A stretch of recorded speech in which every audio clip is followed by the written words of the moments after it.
Now then, family ammo, I hope you're all good.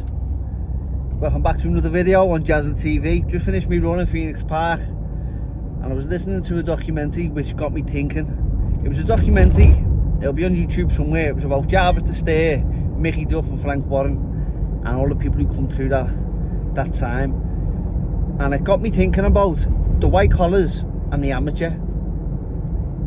And what's more beneficial to be a professional boxer, being an amateur fighter or being a white collar fighter? Because it's getting me thinking more and more lately. There's a lot of good fighters that have had great amateur careers, but they just don't go on to be good professionals. And there's a lot of good, well, you don't even know if they're good or not. There's a lot of white collar fighters who go on to be decent pros, and it just get you thinking what makes them so good and what makes them so average when it comes to being world class. At one point you're fighting all over the world, world class, and then all of a sudden you turn professional and it's just not the same. When I was a kid, I used to get people, I'll use a few examples, but I hope that the people who I use as the example doesn't find no offence to it. What I am saying is, why they are the example is because they were so good. So when I was a kid, people used to, like, when it comes to junior ABA age, you can be a good kid in the gym and people say, he is good, he's got all the skills, he looks brilliant, but just wait until he gets a bit older and he finds out what birds are, and he finds out what money is, and he finds out what being an eye case is and ego is. So he's just a kid now, but give him time and you'll see if he's really good. So that's what I used to see a lot in the gyms. And as you get a little bit older, you go from the age of 13, 14, 15, you see the same kids who come in the gym, and the conversation is, what was that like last week? Brilliant, that, weren't it? Or what was that like on the weekend? That bird, she was great, weren't she? Or they start talking about when they're smoking weed or start taking pills and stuff like that, or smoking or whatever, and you see these lads starting to drop off, and it's hard to see when you're so focused because you can see where it's going. Well, I've had an experience in my life where I seen from an early age, I seen the end product, the end result. I seen it after the fun was gone, so I understood where drink and drugs leads.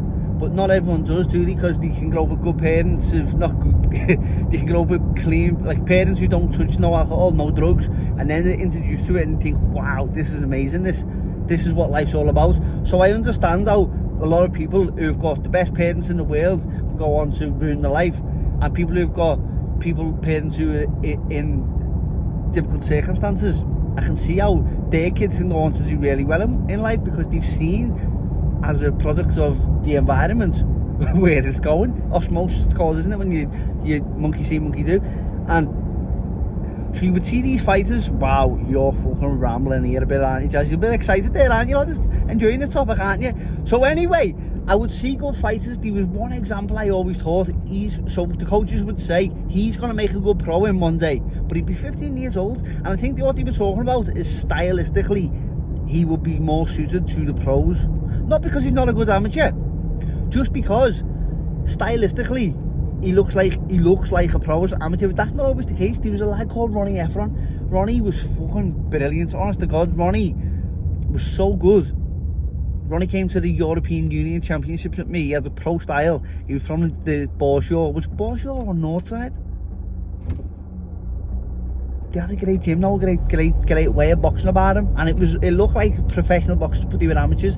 Some good fighters out of that gym. There was Lee, he was another special talent, but a few of these lads, he was so good, and you thought if he just carries on, he's got the world at his feet. But then he turned professional, Ronnie, and it just didn't happen. I don't know what it was. So there's other outside circumstances.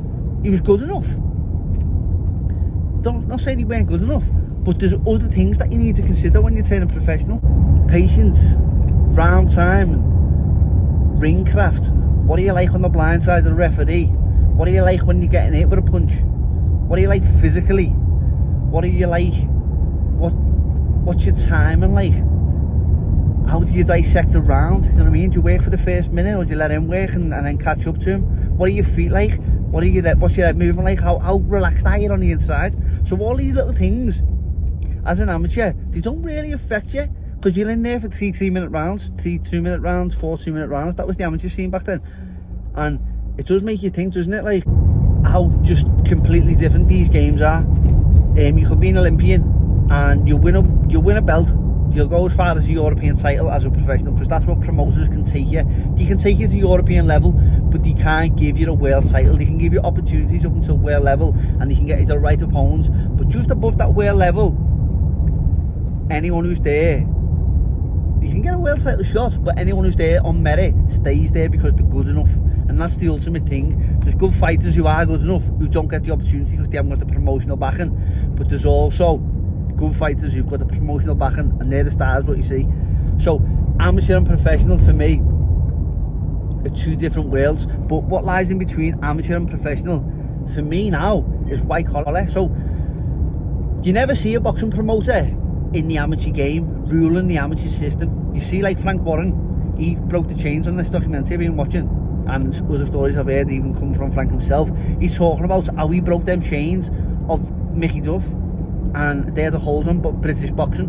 I believe the board is integral, really integral, and I do trust in our board of control, but I can see how it would have been hard for Frank to come through when it was Jarvis Testair and Mickey Duff who had a hold on the old game. Mickey Duff and Jarvis Testair, they're running the sport better than anyone else can. So the board aren't going to throw them out of the sport. You think they both served bans of the board of control at one point, but the board of control obviously are going to put the best people suited in that position, aren't they? So I do believe in the board's integrity, but then again, it's a business at the end of the day. So where I'm going with this, Frank actually started his business in unlicensed, underground, white collar, whatever you call it. Back then I don't know, but that's where he started his shows. I think he was family of Lenny McLean. I'm not too sure about that. Maybe I had a dream myself and I didn't really hear that, but maybe he did. Maybe he was family to Lenny McLean, and he started off the business that way. So amateur boxing, they don't sell tickets, they don't put bums in seats fighting sports halls. They can fight the best in the world and no one will even see it. No one's here to support these brilliant world-class talents. The gold medal is the prize, and you do it for the love of the sport, and I get it. But when it comes to professional boxing, white collar is very similar to professional boxing. Everything that you're going to do as a white collar fighter is just natural transition to being a pro. Now the round time, you can see white collar fights. I think I've seen up until 6 3-minute rounds. Might be a bit more these days. Don't know. Could be eight 3-minute rounds. I'm not too sure about that. But if you've been fighting 3-3s as an amateur at a blistering pace, and then all of a sudden you turn professional, and the pace slows down a bit, and you're fighting, you're looking to pick your shots and put a bit more power in your shots and not be so fast and erratic. Everything's different. It's new to you, and that's why I think white collar fighters are coming through as they are. Even like, you see, I haven't seen the fight, but I would never ever expect Fabio Wardley to keep up with Fraser Clark. I remember Fraser Clark being on the Great Britain team with me when I was like 15 years old. Fraser came on the scene and he got all this international experience. Now, all that international experience, I called it real boxing, professional boxing. And what I mean by that is all that experience as an amateur, which I got a lot of it, I travel the world, but it means fuck all. And when you turn professional, all your amateur experience, it means something, as in time spent in the ring, don't get me wrong, and it means sometimes in experiences with fighters where you've learned something new and he's brought you on by doing what he does against you. But give me 6 3-minute rounds as a white collar fight, give me 10 of them fights and give me 10 amateur fights. The better experiences with the white collar fighter. So I think you're gonna have to have like 5 times as much experience as an amateur fighter as a white collar semi-pro fighter. I think that's what it equates, and it's sad to say by the way boxing's going, but I know that I'm gonna take a bit of slack to say this, but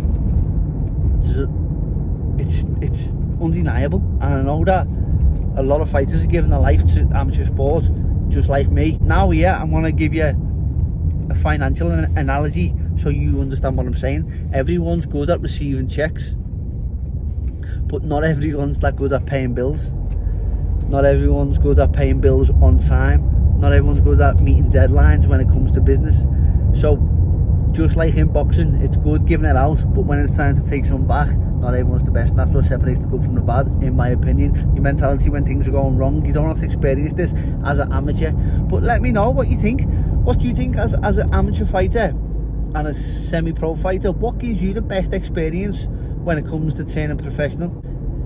I know what gives you the best experience when it comes to getting a deal. I understand that, and that's being a good amateur. But even then, you say selling tickets, you could be the best amateur in the world. If you don't sell no tickets, it doesn't matter. Someone who sold loads of tickets on a white collar scene is going to do better than you, and they're going to get more experience than you, and a promoter's going to back them in business sense better than you. So amateur boxing and professional boxing, to me, is a worlds apart. But in the middle of them two sports lies something that I don't even class as a sport, and that's semi-pro fighting. Semi-pro, but whatever you call it, white collar. So what do you think? Is it right or wrong what I'm saying? Am I discrediting fighters by what I'm saying? I hope I'm not. I really hope I'm not, because I know how hard they work as amateur fighters. Semi-pro fighters, what they call themselves, I know that they're semi-pro, semi-amateur. That's what I class them as. So what's your opinion on this situation? And let me know. And thank you for watching another video. You have a nice night, Family Ammo.